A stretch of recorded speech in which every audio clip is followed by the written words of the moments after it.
exercice 14, soit U, l'ensemble des matrices A, B, C, D appartenant à M2 de R, tel que B moins C plus 3D égale à 0.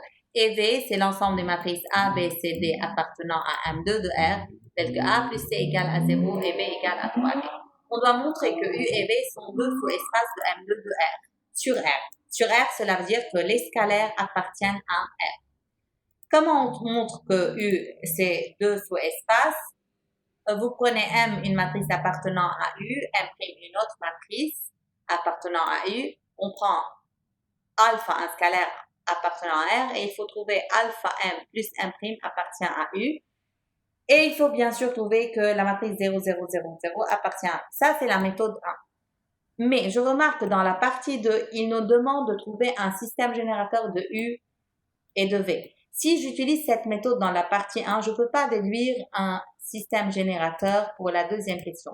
Mais si dans la partie 1, vous écrivez U sous la forme de vecte de quelque chose, vecte de A par exemple, vecte d'une matrice A, B par exemple, le fait d'écrire U sous la forme de vecte de quelque chose, ça vous permet directement de déduire que U c'est un sous-espace vectoriel. Pourquoi?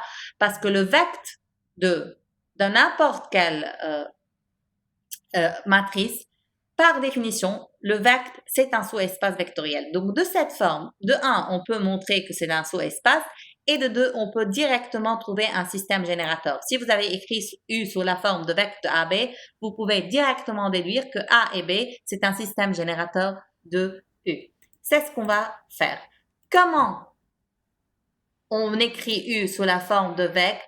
C'est un petit peu comme l'exercice 5, comme on a écrit A moins 3B plus 3C dans cet exercice-là. Comment on écrit W sous la forme de vecte pour montrer que c'est un sous-espace vectoriel. Donc, on commence. On a U. C'est A, B, C, D appartenant à M2 de R. Cela veut dire que A, B et C et D appartiennent, chacun d'entre eux, chaque terme appartient à R, tel que, puisque B moins C plus 3D égale à 0, vous pouvez calculer l'une en fonction des autres. Donc, B égale à C moins 3D. Je remplace B par C moins 3D. On va trouver A, C moins 3D, C et D. Maintenant, vous décomposez cette matrice-là en 3 matrices avec la première en fonction de A, la deuxième en fonction de C et la troisième en fonction de D. En effet, pour là, on a seulement A et puis il n'y a pas de A, donc c'est 0, 0, 0, 0.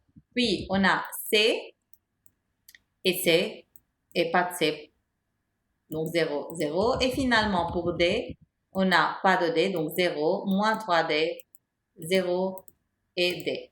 Maintenant, donc, A, C et D appartiennent à R. Donc, A et C et D varient. Donc, c'est pour cela, on factorise par A la première, on va trouver A facteur de 1, 0, 0, 1, plus C facteur de 0, 1, 1, 0, plus D facteur de 0, moins 3, 0, 1. Tel que A, C, D appartient à R. Donc, qu'est-ce que vous remarquez? Cette écriture, cela veut dire c'est quoi? C'est la combinaison linéaire de 3 matrices. Donc, c'est pour cela, on a nommé la première, par exemple, A1, la deuxième A2, la troisième A3. On a A fois A1, plus C fois A2, plus D fois A3 pour n'importe quelle valeur A, C, D appartenant à R. Donc là, le A, le C, le D, ce sont des scalaires appartenant à R. Donc ainsi, U c'est quoi? C'est la combinaison linéaire de A1, A2, A3. Donc c'est vecte de A1, A2, A3. Ainsi, on peut directement déduire que U est un sous-espace vectoriel et on peut directement déduire que A1, A2, A3 c'est un système générateur de U.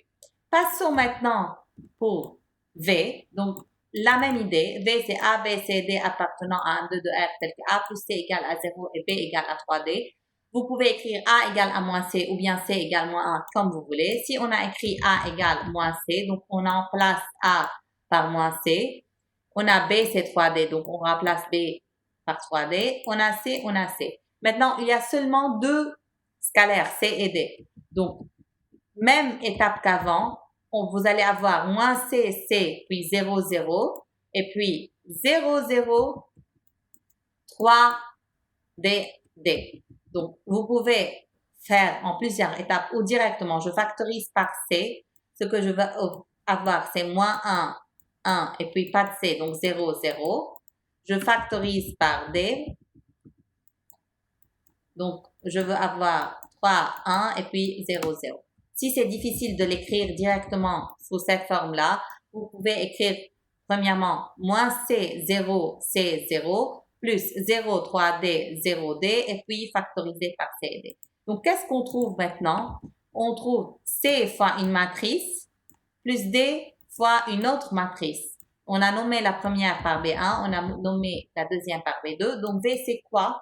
Ce n'est autre que la combinaison linéaire des matrices B1 et B2. Donc, V, c'est vecteur de B1, B2.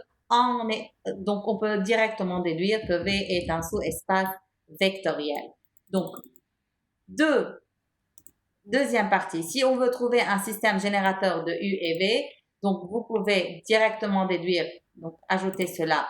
B1, B2, c'est un système générateur de V. Pourquoi? Parce que vecteur de B1, B2, c'est V.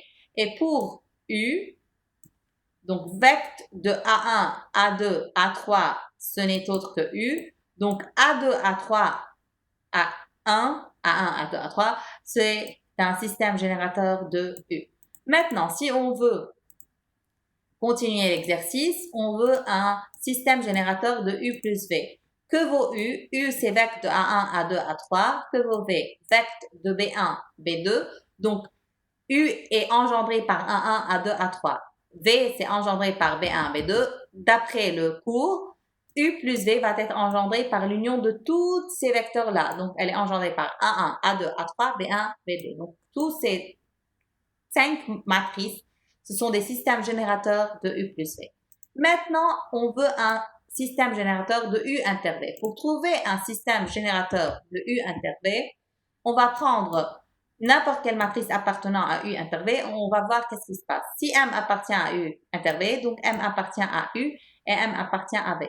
Donc M, c'est une matrice appartenant à M2 de R, telle que je vous montre. Vous avez B moins plus 3D égale à 0, et A plus C égale à 0, et B égale à 3D. Donc, ce sont les critères pour que la matrice M appartient à U et V. Donc, on a écrit ces 3 critères. On essaye de résoudre cela. Donc, on a B égale à 3D. Donc, si vous remplacez B qui est égal à 3D dans la première équation, vous allez trouver C moins 3D égale à 3D. Donc, C égale à 6D. On a trouvé C, c'est 6D. Puis, on utilise la deuxième équation. On a A plus C égale à 0. Donc, que vaut A? A, c'est moins C. Donc, c'est moins 6D. A, c'est moins C et C, c'est 6D.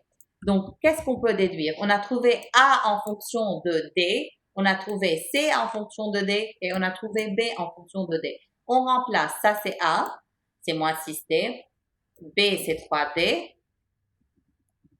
cette quantité-là. C, c'est 6D et D. Donc, c'est D.